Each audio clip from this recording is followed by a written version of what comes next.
Welcome to the Jason de Sousa Show. Join us as we explore the evolving urban landscape, uncovering the trends, stories, and innovations shaping our cities. Thanks for watching and enjoy today's episode. Andrew Lowe, welcome to the Jason de Sousa Show. Hi Jason, great to be here. And congratulations on your new book, We Should Be So Lucky, Why the Australian Way Works. Thank you.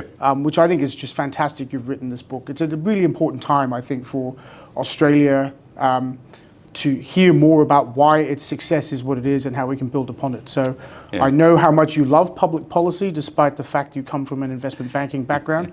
But this is a great period of time, I think, for Australia, and a great book. But I want to start, before I start asking you questions, by reading an excerpt of the book, because I think it'll just set us up for our conversation. So here we go. Imagine a country whose people enjoy the highest median wealth in the world and also a life expectancy 2 years longer than Britain and 5 years more than the United States. Imagine that same country goes for almost 30 years without a recession and then bounces back from COVID with its rare AAA credit rating reaffirmed and a national budget in surplus. A country where average incomes, GDP per head, are 30% higher than the UK, and median wealth is almost twice as high, and the world's top-ranked healthcare system is a mix of effectiveness and equity, one of the two best places to be born in the lottery of life. A country that is a huge beneficiary of the shifting center of gravity of the world towards a region in Asia, but with close ties to Europe, an ever tighter American ally when China is reasserting its historic primacy in the region, an innovative country with a world-leading quality of life, but where political debate is often negative, bruising, and focused on the trivial. Isn't that true, right? Most Australians respond to the persistent evidence of their remarkable and unusual national health and prosperity by shrugging that Australia is simply lucky. Yeah. Well, you challenge this notion in the book, and I want to know why. Yeah. No, thanks, Jason. Yeah, no, I think, as you say, we're all very quick to come up with a dozen things that we think are wrong with Australia. But it seemed to me, as I kind of travelled around, as you know, I've spent about half my working life outside of Australia, in Hong Kong, in North America, in London and other places. And it seemed to me the story that doesn't get told is actually the positive story. That for all the things that we would like to tweak and change, and where we think government policy might be going in the wrong direction, that if you look at Australia from the outside in a comparative lens against other places, there's actually a lot that we get right. And I thought, well, that's a story that people don't tell. Oh, I think that's absolutely true. And I do wonder sometimes whether we talk ourselves into not doing things by saying, well, you know, we are a resource-rich country, so therefore we can only dig up things out of the ground. In fact, remember a former prime minister once quipping that, you know, people think of us as China's beach and China's quarry and Japan's beach. Yeah. He wasn't suggesting we were that. He was just quipping that people thought that. And I think that's right. And look, you know, let's start with that as an example. You know, I think there is this lazy assumption that says Australia is wealthy because there's iron ore in the Pilbara. But you know, as you know, economists actually generally draw a negative correlation between the resources of a country and its prosperity. Singapore, very prosperous. The Congo, not so much. You know, in general, you know, they talk about the paradox of plenty or the resources curse, that more often than not, if you have a lot of resources, you end up pushing the exchange rate up, making everything else uncompetitive. The elites of the country, you know, grab that wealth for themselves. And it's only countries like Australia or maybe Norway, perhaps Canada, where you can have resources and actually make good use of it. And Australia's done it because of a good education system that actually delivers strong engineers and people that can actually do all the technical side of mining, a strong financial system that enables these big long-term and complex projects to be financed, good diplomacy, Australia building those relationships with Japan in the 1950s at a time when that was you know, quite unfashionable, and then subsequently with China. So you know, what we think of as just resources in the ground actually speaks to a much broader aptitude and ability as a country to deal with things. And as you say, the danger with not recognising that is that you either become completely complacent about it, or alternatively you lose the secret sauce because you actually don't realise what the recipe is. So that's a good segue into me asking then, what is the Australian way as you define it?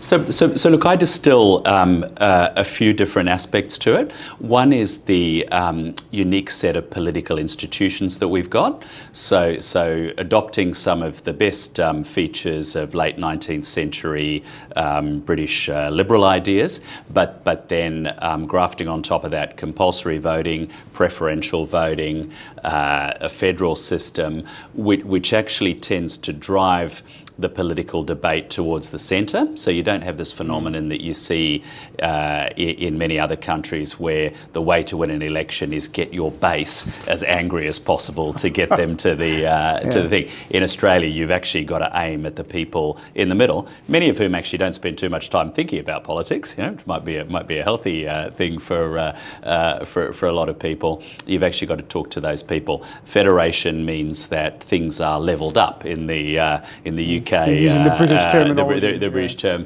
in a way that they aren't. So the political institutions, the unique mix that we have of public and private provision around things like healthcare, the way we do pensions, the way we do superannuation, the way we do education. So I think there's a bit of a formula there, which I've sort of suggested might have something to do with our great affinity for sport in Australia. that we understand that there is a role for the umpire, for government to set the rules and make sure that the pitch and the players are in the best form, but also leave it to, don't actually get involved in the play. And so that kind of mix of public and private in the way that we think about things, I think is part of the Australian way as well. I think that's really an interesting observation, right? So I often argue that the role of government is one that sets the rules and then allows people to play within those rules, and then adjusts those rules according to movements in the market. And I think one of the interesting things, and I think we'll get into this, is that assumes that the government only occupies space that it doesn't crowd out the private sector from doing so. Right? I've talked about this over many years, right? And I've often wondered whether we have moved beyond that in most Western democracies now. Government is too interventionist. And I think it's a very timely debate in terms of things like healthcare, where we've got 50% of hospital beds in Australia are privately operated, 55% of people have private health insurance, and actually the combination of a basic level of care for everyone in the community, sort of a bit along the lines of the NHS, but without that centralised monopoly provider, which, as we've seen in the UK, has actually led to actually some really bad results. That constructive tension, the ability for a specialist to work in the public system 4 days a week, but then do some private work that enables them to be paid much more than they would in other markets. That kind of balance is quite important, and I think there's always a danger that if you don't appreciate the balance, then you push too far one way or the other, and you actually end up with worse outcomes. Is the Australian way more though than just our institutions? Is it a? You mentioned Singapore earlier, so let's look at that as an example. What drove the Singaporean success story was a visionary leader who recognised that their island nation didn't really have any resources, and the only resource it had was its people. And it invested in its people, and it set an economic framework that kind of leveraged the countries around it. Right?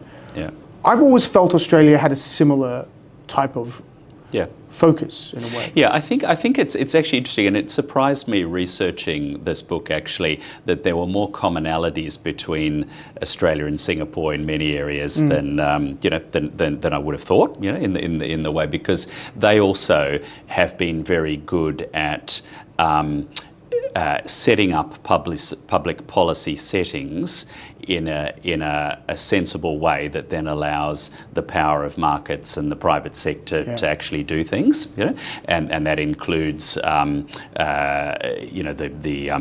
infrastructure, the openness to trade, the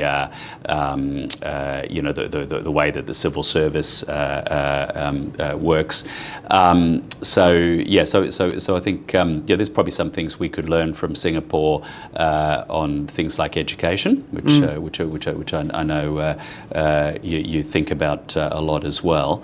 And there are things that Singapore could learn from us, because I think there was a stage from the 1960s where maybe that much stronger leadership that you mentioned from Lee Kuan Yew and so on was important, but Singapore's arguably now at a stage where being a little bit more pluralistic in the way that Australia works actually may well serve Singapore well for the next part of its journey. Well, I think that's right, because the visionary leader and his descendants are now out of the picture, right? Yeah, and I think also, for a country that's going from, as the Lee Kuan Yew story always says, from third world to first, I think was the title of his biography.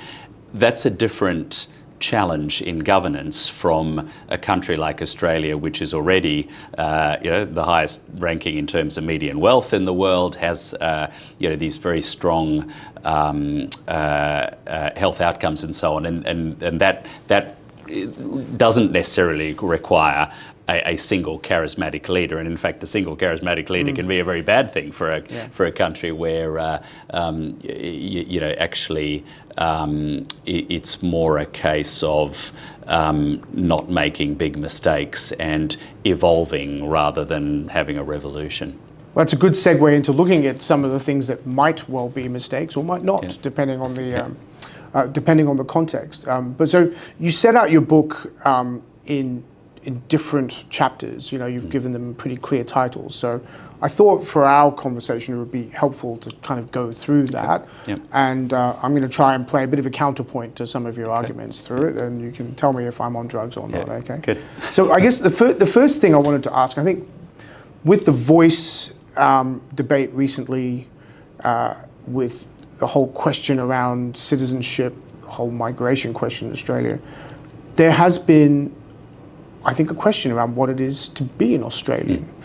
And so I think of it as one of a love of country and a set of shared values that people unite around, right? Yep. And I think both of us lived in Asia, both of us lived in Hong Kong, and Hong Kong, during that period of time, there was a shared set of values around being Hong Kong Chinese. I think that's right, or being from Hong Kong, whether you're expatriate or not. I think that same set of values applies in Australia to being an Australian, despite the fact that we're a young country. Am I right? Yeah, no. I think that's right. And so what was interesting to me was, as you say, the idea of being an Australian is clearly quite an interesting one, because it's not something that's defined by a particular race or necessarily where people were born, because for 50% of us were either born overseas or at least one of our parents was born overseas. So it is more around a set of values, and we know that even expatriate Australians are very Australian. You meet people everywhere from Hollywood to the City of London to different parts of Asia, and they still have this very strong sense of Australianness. So what are those values? There's a group called the Hofstede Institute that does these almost like national personality studies, and they look at different countries on things like egalitarian to hierarchical, short-term to long-term, whether you're indulgent or restrained, risk-taking or sort of risk-averse or very safety conscious. And there is a clear pattern, which is really interesting, about where Australians sit in that. and you'd be unsurprised, I'm sure, that other than New Zealanders were about the most egalitarian and non-hierarchical culture.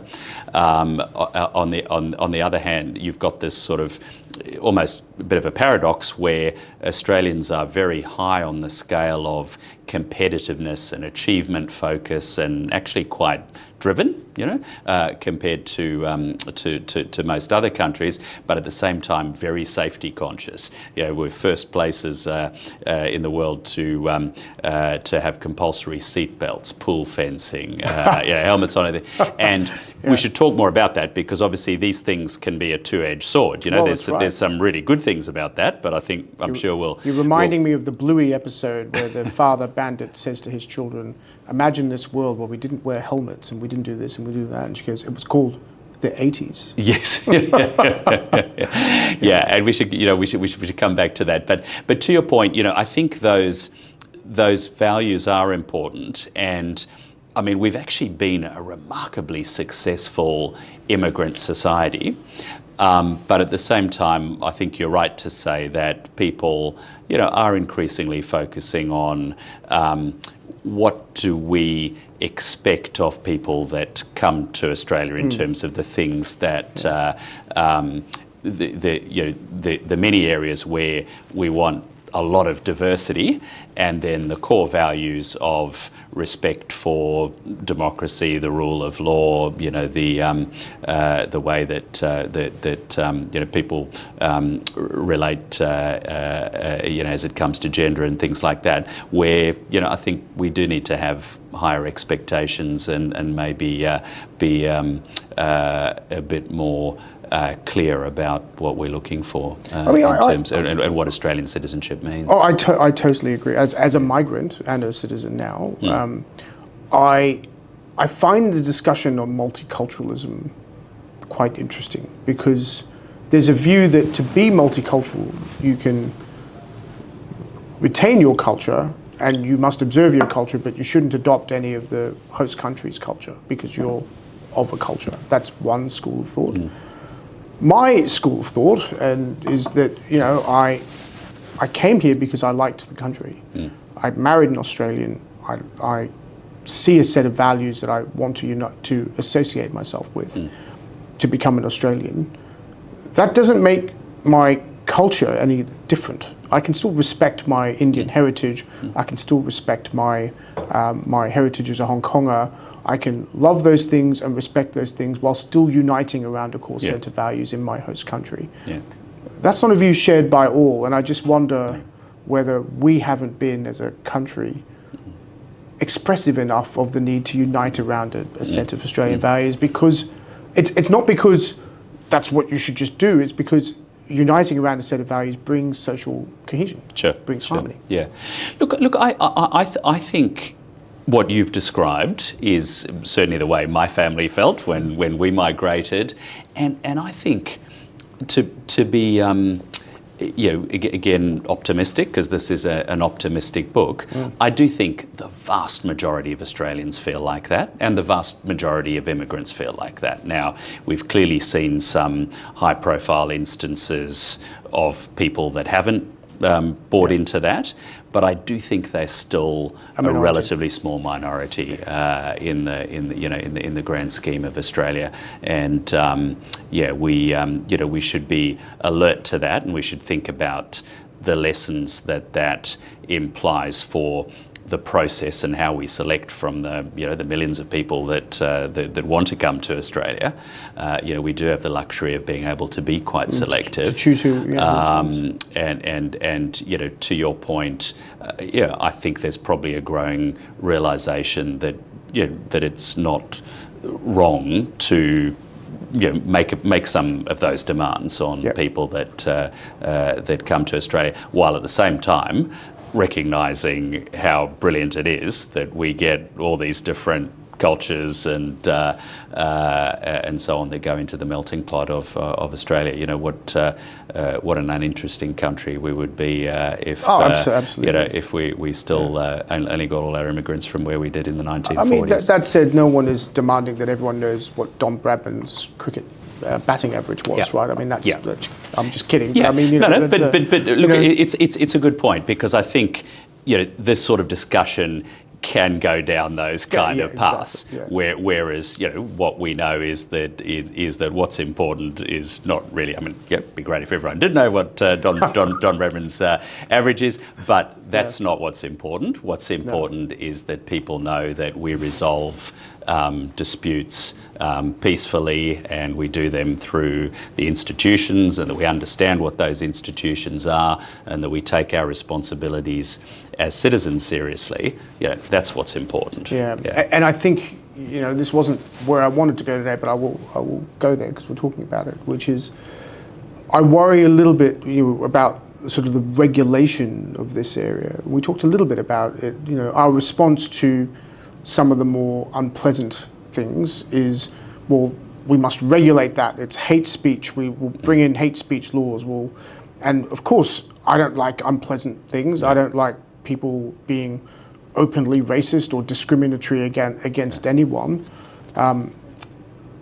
There's that really delicate line between what is absolutely inappropriate and some of the things we've seen. And the difference between people expressing views which, as you know, I think I quite like that phrase, that are awful but lawful. You know, versus people actually inciting violence, or, you know, engaging in behaviour which is not lawful, and, you know, and that's a balance. I think, as you say, that is within the overall context of Australians leaning towards safety and risk management and things, and yeah, I actually think in general we've actually managed that balance pretty well, although, you know, I think we both have views on things that have been brought forward that, you know, we might agree with or not agree with, that kind of stress that balance.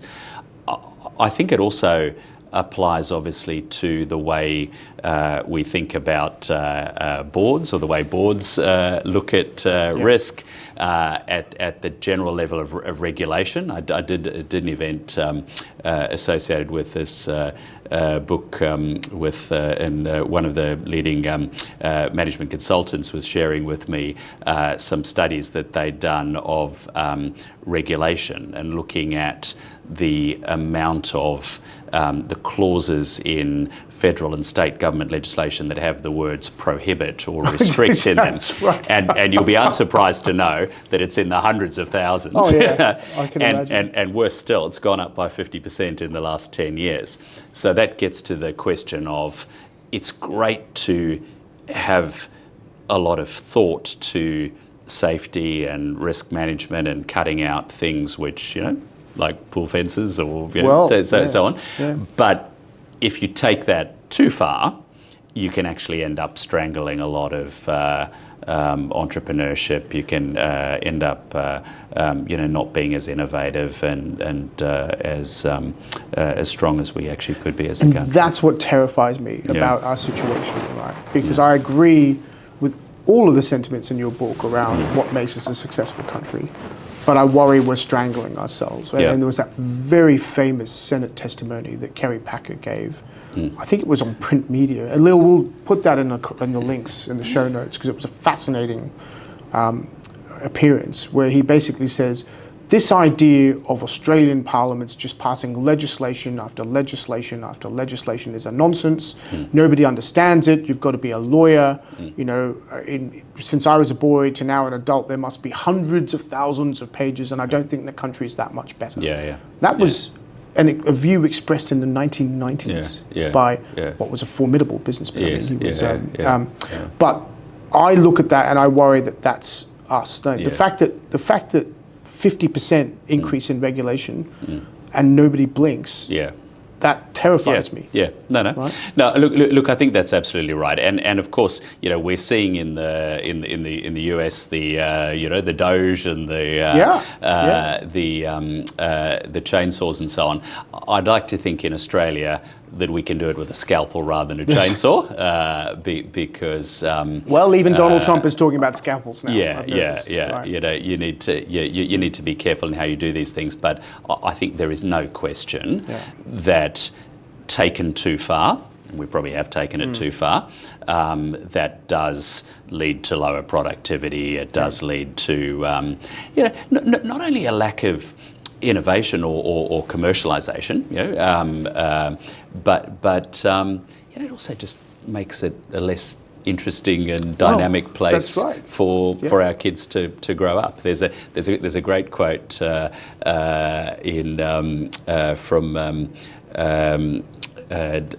Barry Humphries that to live full-time in Australia is like going to a party and dancing only with your mother. And I think there's a danger that, I think that may overstate it, but I think there is a danger that you can also make life quite bland if you try to literally stamp out anything that can possibly go wrong. Well, it's interesting. So in the chapter of the book Wealthy, you say the story of Australia's revival in the 1980s and 1900s has been told before, but worth knowing. 1990, sorry, 1890. Yes, that's right. Yeah. Knowing what was done right underpins a national narrative that can keep success going. And to your point about this regulation thing, I say, well, if you look at our labour regulations, they've regressed probably to pre-1980s levels. I think it's safe to say. And governments have campaigned on that. Yeah. I think the very high government spending that was incurred during COVID has not reduced. And I was horrified to find out the other day that some 80% of new jobs created between 2022 and now were public sector jobs, not private sector jobs. And arguably, we have taxation rates that are becoming unsustainable on income tax, and will likely rise as we pay for an increasing level of federal and state spending. So I ask then, are we on the right track? And are you saying in your book that, similar to what we're talking about now, that we need to somehow review and change? So I think it's really interesting when you look at Australian economic history, and it was interesting in researching it that we have this period from the 1850s to the 1890s, just leading into federation, where Australia becomes the wealthiest country in the world on a sort of per capita basis. You then had, for about the first sort of 3/4 of the 20th century, a slow decline where we went down to about number 14 or 15 in the world.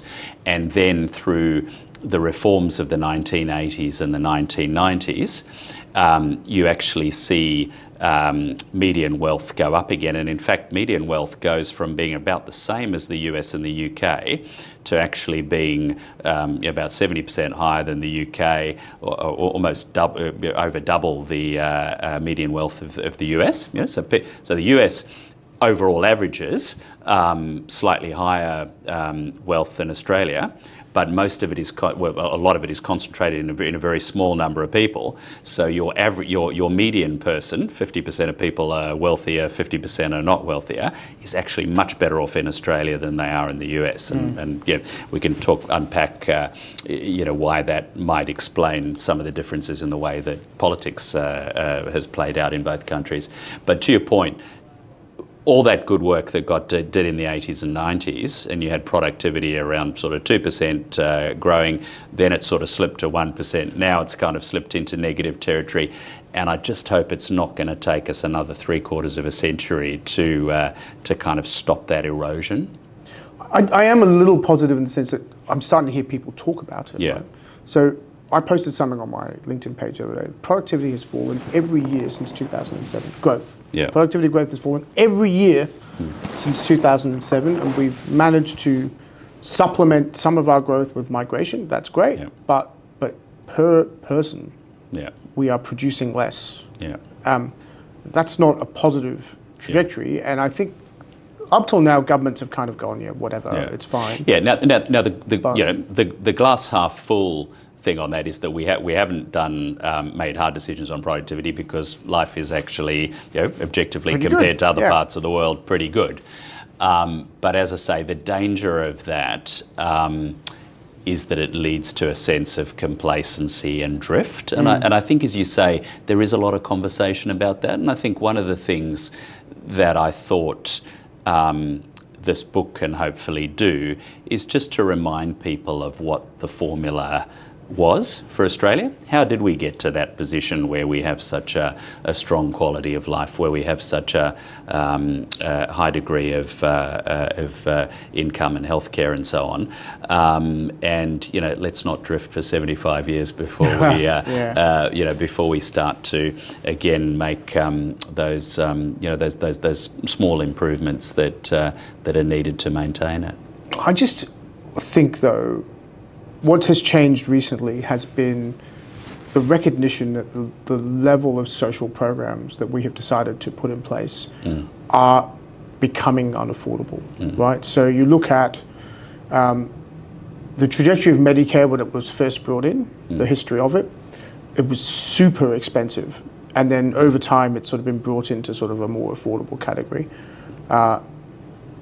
The NDIS, I think, is kind of going through that phase now where it started, nobody would doubt that we should do the NDIS, but do it efficiently. Yeah, I think on a lot of these things, the aspiration is very laudable. We are a rich country. We can afford to look after people. We can afford to have relatively high levels of wages and so on. And we want to. Those are all good things. I think where it becomes a problem is where you either don't think it through, and I think there's certainly an argument that with the NDIS, as with the NBN and various other things like that, there was a program unveiled without enough thought about how do we actually manage this, how do we scale it. As you know, Jason, in projects in the private sector, a lot of the companies that you've been involved in, it's not unusual that if you try to do massively big things, that they go off track. How many companies have had massive redesigns of their computer systems and IT and I think one of the things that I note about why Australia's been successful is that we've actually been pretty good overall, with some of these exceptions, at sort of doing smaller things. And that's how, as you know, China sort of had that great success period from 1979 onwards, where you had at that time people running the country who were from an engineering background, and they'd try something in a pilot program, see how it works, see what doesn't work, and then they'd scale it up and just allow more things. And I think we need to do more of that. So less of these big, let's redesign the entire world from Canberra. Let's try and change everything day one, and more trying to look at things that work and how we incrementally improve. I think the Japanese have this term kaizen. Exactly. Just gradually tweaking things, and that's what works, and that's certainly what's worked for Australia. I agree. I just wonder whether politics allows it. Yeah. So if you look at the creation of some of the programs, the NBN was a big gesture by an opposition that said Australia was falling behind and we needed this infrastructure, and bang, it was going to happen, right? The same went for the introduction of the NDIS, which was a monumental change in public policy, right? And how we did it. Do you think politics allows a try, test, learn, implement model? Yeah. So I think there's nothing inherent in the way the Australian system works that shouldn't allow that. And I think while we can point the finger at political leadership, to some extent that's sort of absolving us of, as citizens, that if the politics is giving us sugar hits and band-aids instead of real solutions. We're the ones forcing that. That's because their polling is telling them that that's what people want. And so, I think it's, if you look again at the pre-Federation era, if you look at the 1980s and 1990s, a lot of it came from just people in general talking through these things, building a consensus, the media being intelligent and forensic in the way that they examine policy, the business community advocating, economists, the Productivity Commission, which is a terrific Australian institution. And I think it's that cumulative impact of all of that moves the population to a point where they move the politics to the point. So it's not to say we wouldn't all love to have some more inspiring and great political leaders, but I think we also need to create the space in which politics can move in a constructive direction. Well, I agree with you. I think politics should allow a try and test, see. I don't see any reason why a government couldn't announce a pilot test on something to say, well, this is a policy idea, we're going to bring this idea in, we don't know if it's going to work or not, but we're going to try, right? I think the political environment and the sort of media environment has become so fast that, an idea today is yesterday's, it was yesterday's news story. So therefore we need a new news story. Yeah, I think that's right. But I also think that, for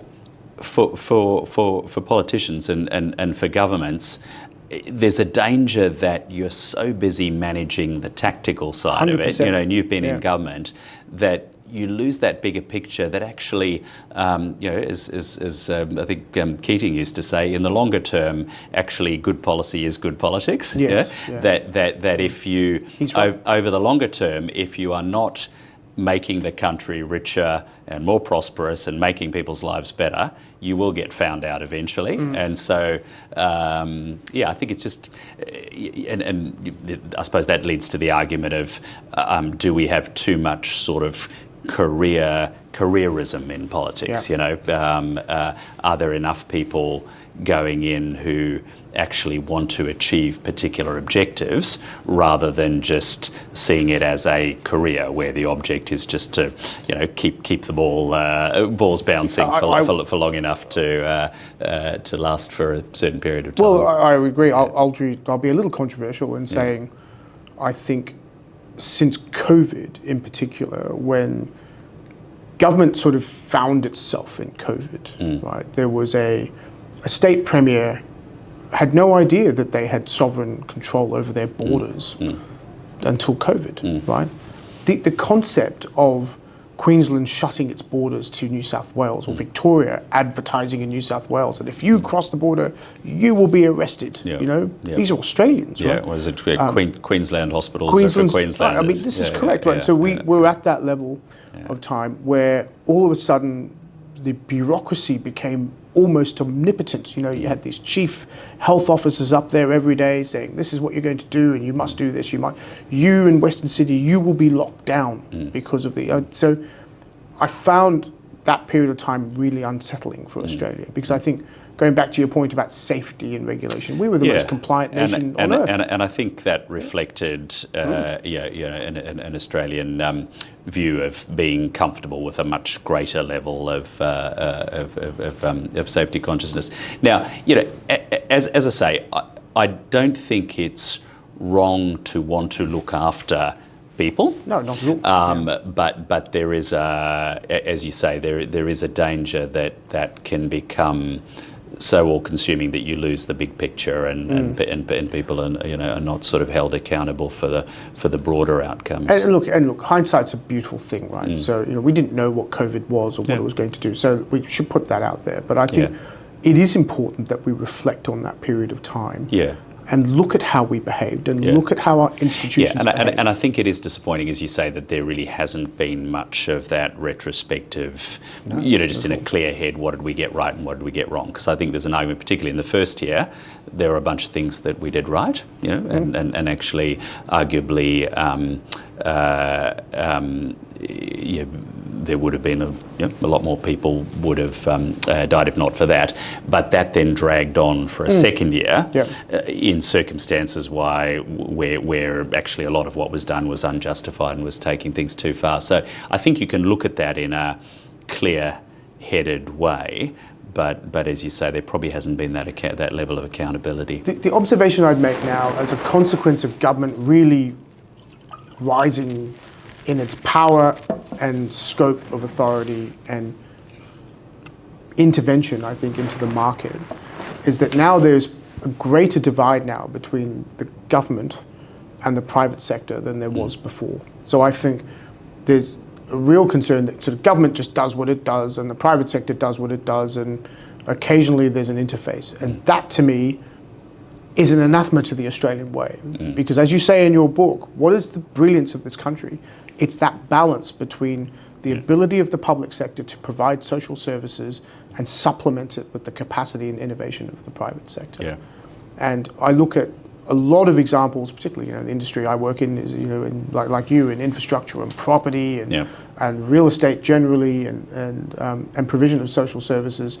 The brilliance of the Australian way has been the ability to balance those two things. Provide public sector services where it's best for the public sector to do it, and allow the private sector to provide some level of service provision where it's in the best interests of the of the taxpayer to do that. And to set the parameters, I'll give you two examples on that. One is around approvals, as you say, for infrastructure, for housing, for so on. It is entirely appropriate that the public sector looks at the national interest and people in giving approvals. What's not appropriate is that it takes 3 or 4 years for these things to happen, and as a result, housing costs a lot more than it does. The younger people are being locked out of housing.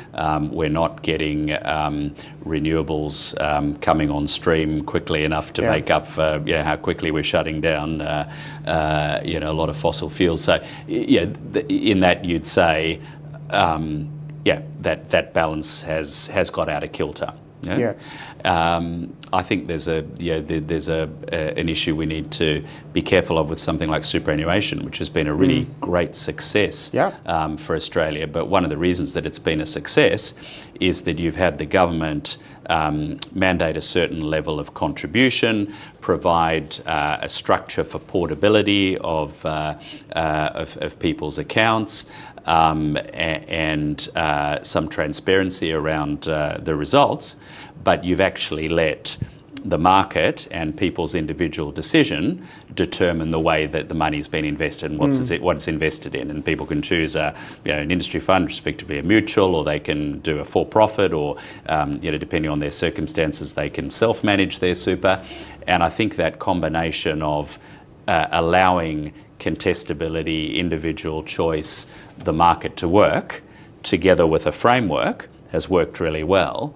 You're now starting to see government be a little bit tempted to say, well, actually, I want you to invest in this and not that, and that sort of thing. And as we know, that's very dangerous. Well, and that's right. I think that, to me, that's one of the greatest concerns about this new period of interventionist government. Where you have senior officials and you have senior politicians come in and say, I really think our policies on these issues are they're important for Australia. They're critical for Australia. I'm going to direct you, superannuation sector, to invest in these invest things, in X rather than Y. And we saw that with social housing, right? Where the government said, we have this housing affordability problem. Yes, tick. We need more social housing. Tick. Industry super funds, which all have a large union involvement and are very integrated with government in some way or the other. We want you to invest in these things. Please sign this MOU that says you're going to do that. And of course, they haven't done that because the big untold secret, I suppose, of social and affordable housing is that it isn't commercial. It is subsidised in some way by government. So unless you make a return, and that's fine. I mean, if government wants to create more housing and is happy to do it in a transparent way from its own balance sheet, that's a good thing.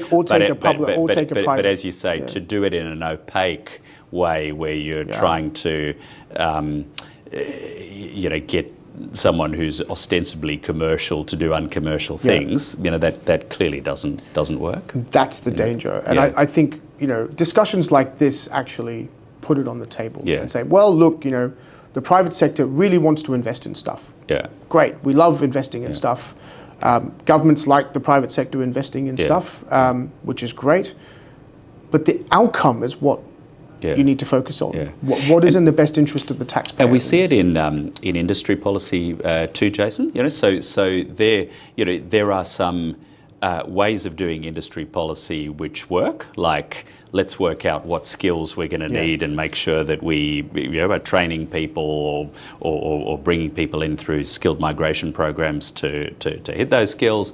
Let's create clusters that allow those externalities of universities and private sector.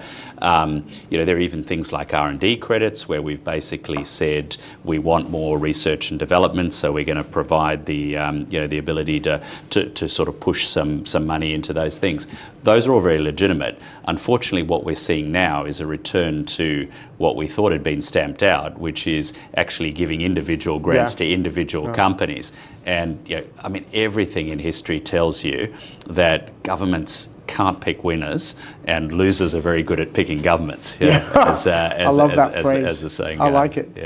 Well, you look back at the Victorian Economic Development Corporation and all that sort of stuff, right? Yeah. Now, we're not the only country that's making those mistakes, but for a country that has thrived through being open, transparent, trading, we've got a lot to lose if we start to let that develop, and then all the sort of cronyism and things that comes along with it. What do you make of the argument that we have never really been able to value add to the blessing or the gift of our resources? Like we don't really elaborately transform anything that we do. We don't do anything with uranium, we don't do anything with coal, we don't do anything with iron ore, we just dig it out and ship it out. Yeah.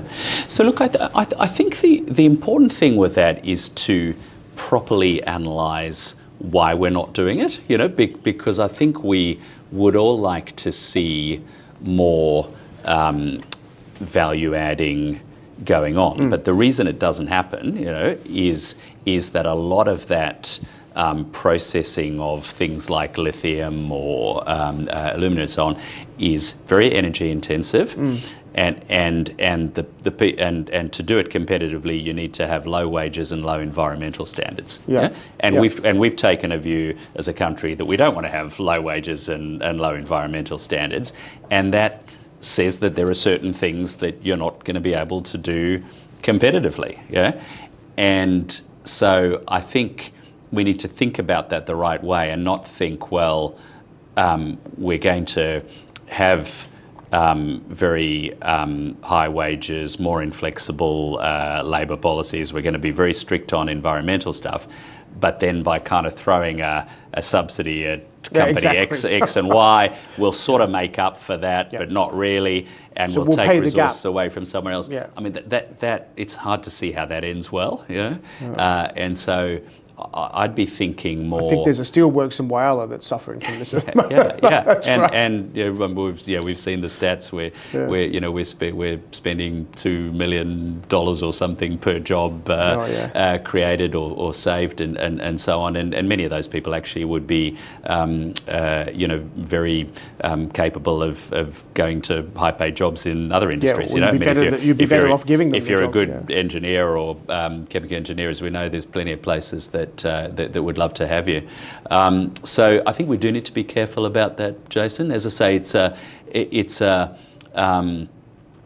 a very tempting thing to do, and where there are opportunities to add value in a competitive and sustainable way, we should do it. But if it makes sense for us to do a certain part of the process and then to work with Indonesia or Malaysia or other countries on certain aspects of the value chain, that's not a bad thing either. I totally agree. That's not a bad thing either. There's this geopolitical analyst, Peter Zion, who's pretty good on some of this stuff. And he talks about the friends and family plan in sort of, a relationship between countries. I look at that and I go, we are a middle power in the Pacific, where large countries like PNG are on our doorstep. We should be looking at industry policy that looks to bring them in as well. That looks at that looks at more holistic Pacific things. That looks at, and we have nibbled around that in the past, but it hasn't really sort of come to pass. And I think maybe that time is now. And I think you've got to separate the national resilience piece, which says, let's make sure that we have enough fuel, that we have pharmaceuticals, that we have those sorts of things, so that we're resilient in a crisis. You've got to separate that from these kind of issues of what would we in an ideal world like to be doing, because you're never going to be able to do everything. You're never going to invent. One of the things that I sort of said in the book is Australia's 0.3% of the world's population. So even if we're 10 times as good as everyone else at inventing things, 97% of things are still going to be invented somewhere else. And so our comparative advantage and what's made Australia prosperous is that we have this million-odd Australians in different parts of the world picking up technology, skills, bringing things back. We have these skilled migrants that are coming in and bringing the best of the world to us. We're open to trade, and we should lean into that. I love that you chair Advance for Australians. I think that's just fantastic. I think that's such a wonderful thing that you do, and it sort of celebrates Australians overseas, which I think is fantastic. A lot to get through, because it's a dense book. It's a great book. I'm already being told we have time, so a couple of things. So I want to go back to education, and then we'll do a bit on energy, and we'll do a bit on a few other things. And Lily will tell me we've gone too long, but that's fine. She can yell at me later. Education. Yeah. You and I have spoken about it before. Australia has one of the great public egalitarian education systems, a good private education system, a good university network. But it's safe to say our standards are not what they should be. I had Rob Stokes on the show, former education minister. We sort of went around on this a little bit. What do we need to do to make our universities ready for the next generation of the economy? Well, there's universities, and then we should talk about K to 12 as well. There's K to 12 as well. Because arguably the issues are even more. Well, why don't we start at K to 12? Let's start at K to 12, and then we'll go to university. Yeah, so if you look at it, so one of the things, again, in researching the book that I found very interesting was that Australia was one of the first countries to introduce universal education, and actually through the early 20th century, right into the second half of the 20th century, it's arguable that the standard of education that someone was getting in a sort of standard school in the suburbs was as good or better than anywhere in the world. So it was a real strength of ours. Unfortunately, in the 1970s and 80s, you start to see a shift towards, largely influenced by American campuses and so on, to getting away from the sort of rigor of teaching literacy and numeracy towards very sort of faddish kind of ideas of education. You've seen just the way classrooms are run has deteriorated. Unfortunately, I think in the OECD ratings, Australia now has the 5th worst classroom discipline kind of setup, and so what you've seen, and this is very interesting, because if you look at the last sort of 15 years or so, in almost every measure of the UK versus Australia in various different elements of civil society, Australia's outperformed. The one difference is education. So over the same period, the UK halved the amount of money going into education, and their PISA scores went up a long way.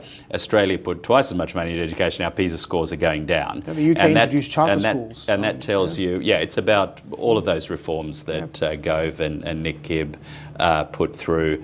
But they really come down to teacher training, as you say, more competitiveness with the different types of models of schooling that were available. So it's fixable, and there are some positive signs that Jason Clare has tried to negotiate some of these things with state departments and so on, but we've still got work to do to really get our K to 12 schooling back on track. The greatest loss to Australia was when Prime Minister Gillard, when she was Education Minister, had a whole series of reforms that would have substantially improved Yep. our education system in Australia. Yep. And unfortunately, she Yeah. didn't get the time to do it because Yeah. of the Yeah. and then Yeah. of course she became PM, and then it was too difficult to do anything Yeah. when she was Prime Yeah, Minister. No. So, But what a shame. So I think education, really something that's pretty fundamental because it does underpin our ability to be successful. And again, I think the and conversation for individuals to have a meaningful life. Oh, I mean, 100%, if you haven't got basic skills in maths, not only are you not going to be able to do AI or things like that, you're just not going to be able to run your own family budget and make sensible judgments as a citizen. Rob Stokes was basically saying the basic building blocks of that are in primary school. And if you don't get it right in primary school, it hurts you. I think that's right. And so, as you say, while there are things that we could nominate that we want to fix in primary school, secondary school, and in tertiary education, I think the primary school is the most important to get right. Correct. I agree entirely. And then obviously let's make sure that we then have the highest standards in the other forms of education. And my observation of our public system generally is it's very good, but the schools themselves need to be freer to do what they want. Look, it's interesting, the feedback I get speaking to some of the teachers in the public school my children were at were they would always talk about the department. Yeah. The department says, the department mandates, the department requires, the department, and you're sort of like, well, the department's not here. The department has no role. No, I think here. there's no doubt greater power for principals to be able to hire, fire, remunerate differentially, all that sort of thing would be positive. Better teacher training to enable teachers to manage classrooms better, have maybe a bit less of kind of the theory and a bit more of the practicality of teaching. I think all of those things would make a significant difference. And universities?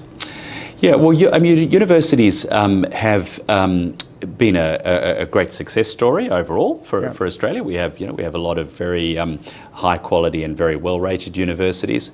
I think there's certainly an argument that there's too much focus on producing academic papers and kind of managing for commercial and bureaucratic outcomes. And again, as you say, you hear stats like half the people employed in universities are in administrative roles. I mean that just doesn't make sense, and I think gets to that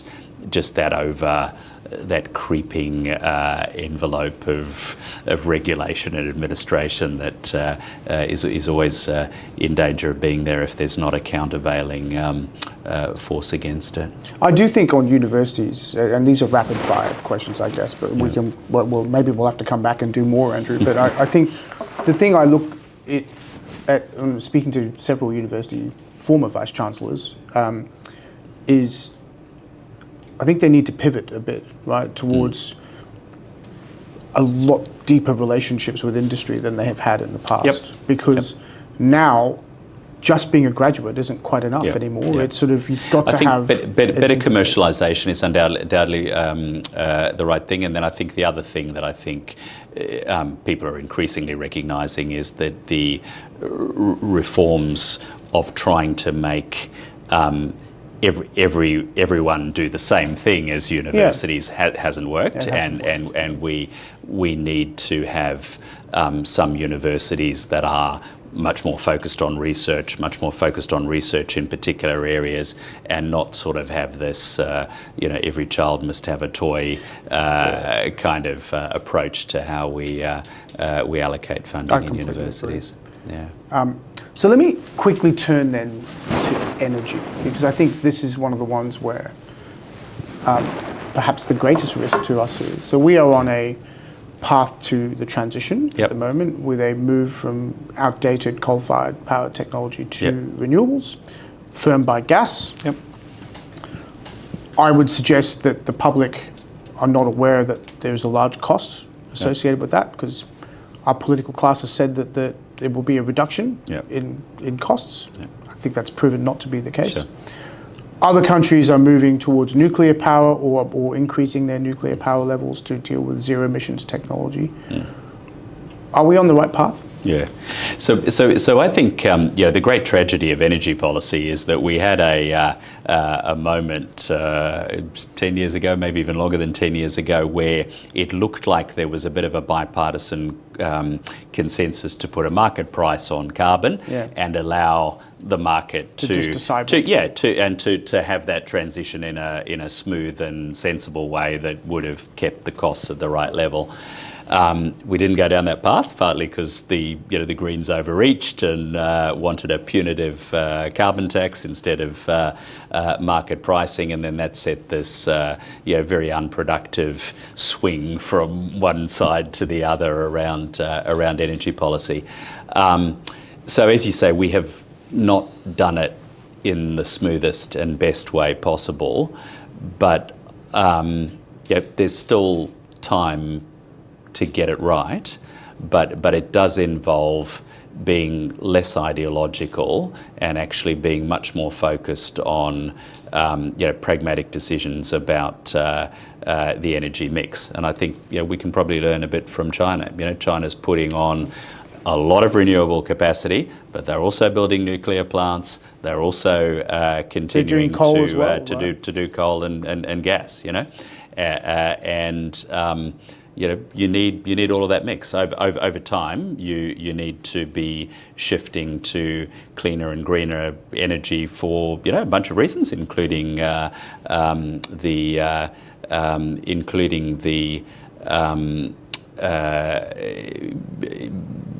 national sovereignty and those sorts of issues. So so there's good reasons for doing that. But I think there has been too much ideology and too much totally agree. too much just muddled thinking. Again, this idea that that sort of decisions that Australia makes that are damaging for a particular community are saving the world when they actually don't move the dial in terms of emissions. That doesn't make sense. It doesn't. But equally for people to say, I'm totally against all forms of renewables doesn't make sense. Because in many cases, and for a large part of the grid, actually solar in a place like Australia makes enormous sense. I think rooftop solar has been one of the outstanding policies, that have come in. And again, if you want to be glass half full, which is in keeping with the tenor of my book. We have gone from 0 to 40% renewables. As you say, we have got very high penetration of rooftop solar in the world. So, despite the unedifying debates going on in Canberra, businesses and the population have sort of got on with things, and companies have made sensible investments. But we're approaching a difficult period now where we have to be careful that if we get those decisions wrong, we could see power outages, we could see massive increases in power, and as you say, there's a bit of an element of let 1,000 flowers bloom, to use the Chinese analogy. Well, I think your point, and I think that it's a pertinent point, which is we shouldn't be restricting the energy mix. Let's not be prescriptive about it. Let's not be prescriptive. We can say we want to go down a particular path on emissions reduction. But why restrict the energy mix, right? And there's one school of thought, we'll never do nuclear energy. I'm not necessarily saying we should or shouldn't. I'm just saying that the public policy position is it's banned, it's too high cost, it'll never happen. Well, it's actually... And when so many other countries in the world are investing energy, to just say that there's no way you can even try, that there's no way that Amazon can turn up, create a data center somewhere and power it from nuclear energy just seems dumb. Well, and I question the idea that as Australians, that we can't do it, but other countries can. Like us with our system of government, our outstanding regulatory systems, the fact that we already have nuclear power stations in Australia already for medical purposes. Really? Like it doesn't make sense. Australian engineers are just as capable as engineers in Canada or the UK or France or the UAE or South Korea or anywhere else. From a perspective of Australia as a country and the Australian success story, which of course is the glass half full nature of your book, I just find that a bizarre I've said in my book, you remember there's a chapter that sort of talks about Australians at our best as being skeptical pragmatists. We're skeptical. We're not sort of keen on ideologies and great sort of highfalutin national plans, and I think that's a strength. But we are also pragmatic, and when something is shown to work, we actually make it work. We're adaptable, and we're very good at that. And I think my view on energy would be, let's apply a bit of that skeptical pragmatism rather than being ideological, because being ideological in either direction has not served us well. No, I agree. We'll have to end soon, so I'll use the opportunity to say, with your book and with your perspective, if you could just have three things out of your book, what would they be? Yeah, so I think I had probably three objectives in my mind actually when I was writing the book. One was that in having lived a lot overseas, it was clear to me that while there's a lot of affection for Australia, there isn't actually a lot of understanding of what makes Australia different and how we are in some ways a bit like other countries, the UK, Hong Kong, Singapore, the US, but in lots of other ways we're not like that, and we actually do our political institutions differently. We do so my objective number one is for people in those places to have a better understanding of Australia beyond the kangaroos and the beaches. My second thing, which we've alluded to, is for Australians ourselves to understand what's made Australia work and to make sure that we don't sort of throw away the recipe or become complacent and lose it. And then my third thing, I think, thinking about my kids' generation, my kids are in their early 20s, was, we do grow up in this kind of environment which is very negative and self-critical. And so I think it's good to remind our next generation of Australians that we may not get everything right, but actually over the long term, we've actually got quite a lot right. Well, Andrew, I think your book is a very important and valuable contribution to the debate. I think it's really wonderful that you've taken the time to write it. There's so many more areas we could go into, but I just think it's great that you're doing it. I'm really thrilled you came on the podcast. The book is called Why We Should Be So Lucky. No, we should be so lucky. Let me try that again. Why the Australian way We should be so lucky. Why the Australian way works. I'm going to stop. I've always wanted to say this. Out in bookstores now. It is. Right? It is. There you go. Amazon, Booktopia, or all good bookstores. All good bookstores, right? So it's been a real pleasure, Andrew Lowe. Thank you so much for being part of the podcast. Thanks very much, Jason. Cheers. Cheers.